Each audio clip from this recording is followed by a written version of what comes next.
नमस्कार। मैं आचार्य सरिता मिश्रा आपके अपने ज्योतिष और आध्यात्म के चैनल वैदिक ज्योतिष शिक्षण संस्थान में आप सभी दर्शकों का हार्दिक अभिनंदन करती हूँ। सबसे पहले आप सभी को चैत्र पूर्णिमा की मेरी तरफ से हार्दिक शुभकामना। ईश्वर का आशीर्वाद हम सभी के ऊपर बना रहे, ऐसे ही सदा सदा बना रहे। इसी मंगल प्रार्थना के साथ चलिए आज के कार्यक्रम की शुरुआत करें। आज मैं आप सभी को इस बार चैत्र पूर्णिमा का व्रत कब रहने वाला है, इसका शुभ मुहूर्त और टाइमिंग क्या रहने वाला है, इसके साथ ही इसका शास्त्रों में क्या महत्व है, चैत्र पूर्णिमा की पूजा विधि क्या है और इसके साथ ही इस दिन हमें कौन से खास उपाय करने से ईश्वर की, भगवान श्री हरि विष्णु और माँ लक्ष्मी की असीम कृपा बनी रहेगी, इन सभी के बारे में मैं एक एक करके आपको विस्तार से जानकारी दूंगी।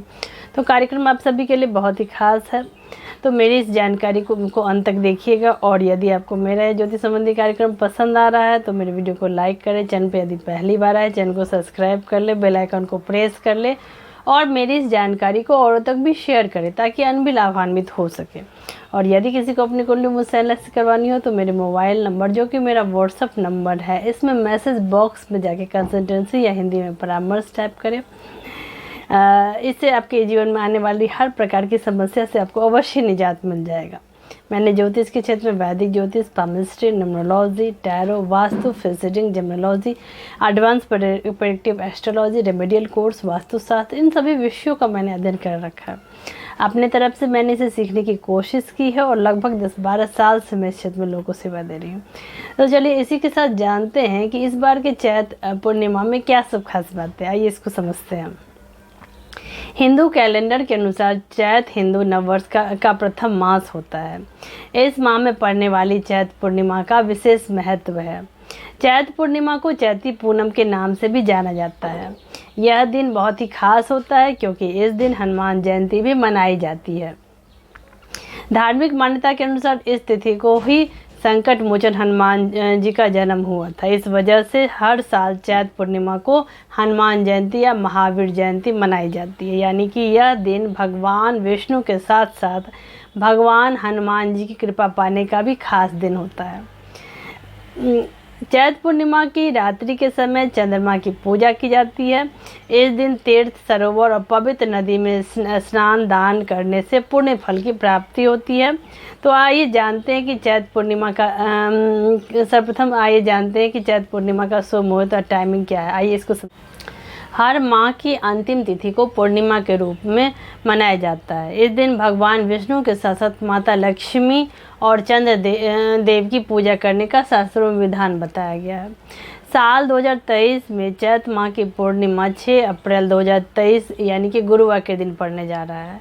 पूर्णिमा तिथि का प्रारंभ होने वाला है 5 अप्रैल 2023 की सुबह 9:21 से प्रारंभ होकर इसकी समाप्ति की अवधि है 6 अप्रैल 2023 को रात 10:06 पर। चंद्रोदय का समय रहने वाला 5 अप्रैल की शाम 6 बजे तक का। अब हम जानेंगे कि चैत्र पूर्णिमा का शास्त्रों में क्या महत्व है, आइए इसको समझ लें। मान्यता है कि जो व्यक्ति चैत्र माह में पड़ने वाली पूर्णिमा के दिन भगवान विष्णु के साथ माँ लक्ष्मी की पूजा करता है, उसके हर बिगड़े काम चुटकियों में बनने लगते हैं। इसके साथ ही व्यक्ति को धन धान्य ऐश्वर्य की प्राप्ति होती है। इस दिन सत्यनारायण की कथा सुनने का भी कई गुना फल शास्त्रों में बताया गया है। इसके अलावा पूर्णिमा के दिन स्नान दान का भी विशेष महत्व है। यह भी कहा जाता है कि इस दिन भगवान श्री कृष्ण ने व्रज में रास उत्सव किया था और इस उत्सव को महारास के नाम से जाना जाता है।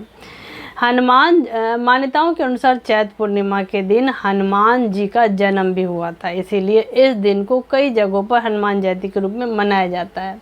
विशेष रूप से उत्तर और मध्य भारत में कई लोग हनुमान जयंती कार्तिक कृष्ण पक्ष की चतुर्दशी तिथि को मनाते हैं। हालांकि धार्मिक ग्रंथों में दोनों ही तिथियों का जिक्र। अब आइए हम जान लेते हैं कि चैत्र पूर्णिमा की पूजा विधि क्या रहने वाली है, आइए इसको समझते हैं। चैत्र पूर्णिमा के दिन भगवान श्री विष्णु की पूजा की जाती है। जैसा कि इस दिन हनुमान जी का जन्मोत्सव भी मनाया जाता है, ऐसे में इस विशेष दिन पर भगवान विष्णु के साथ साथ हनुमान जी की भी पूजा का शास्त्र में विधान बताया गया है।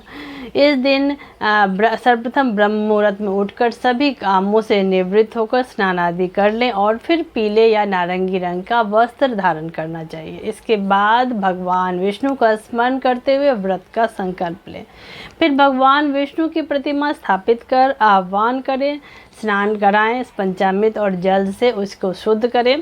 इस दिन भगवान विष्णु को खीर, केला और पीले फूल अर्पित करें। इस दौरान श्री हरि को तुलसी जरूर चढ़ाएं, क्योंकि तुलसी भगवान विष्णु को अत्यंत ही प्रिय है।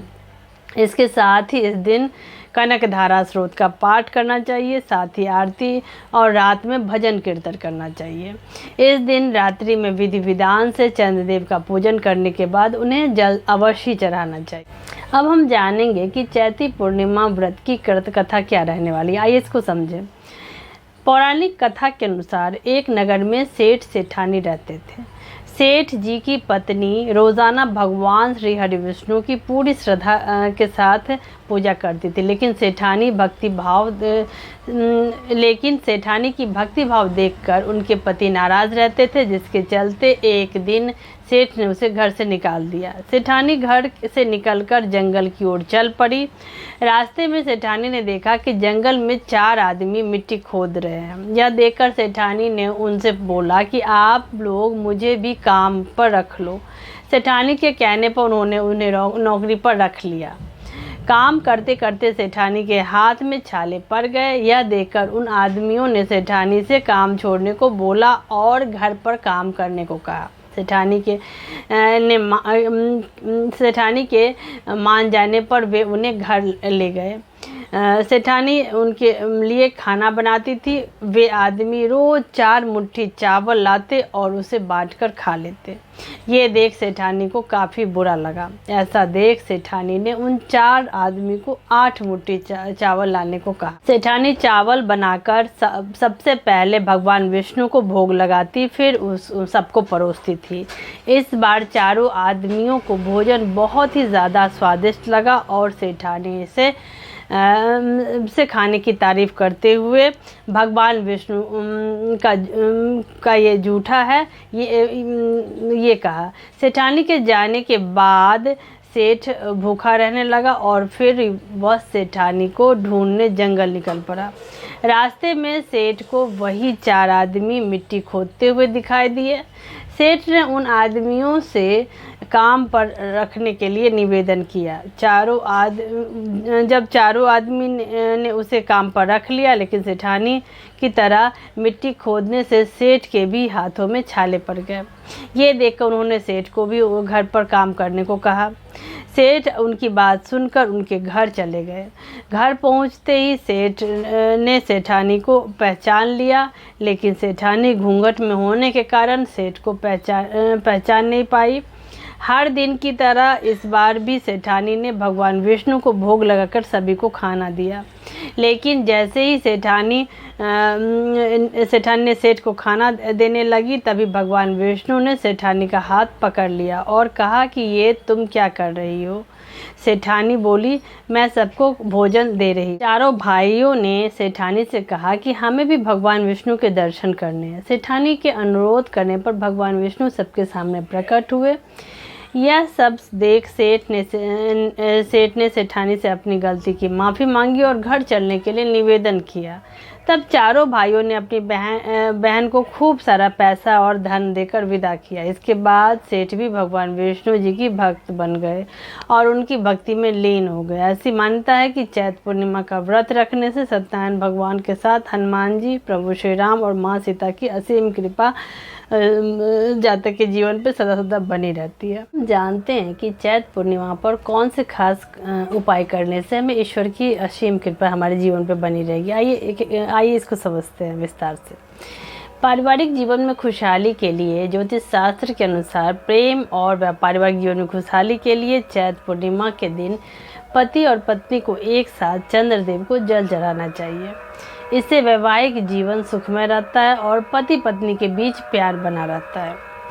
धन प्राप्ति के लिए चैत्र पूर्णिमा के दिन माँ लक्ष्मी को 11 या 21 कौड़ियों पर हल्दी का तिलक करके चढ़ाएं और फिर अगले दिन सुबह स्नान और पूजा कर इन कौड़ियों को किसी लाल कपड़े में बांधकर अपने धन रखने वाले स्थान या तिजोरी में रख लें। मान्यता है कि इससे कभी भी पैसे की कोई दिक्कत नहीं आती है।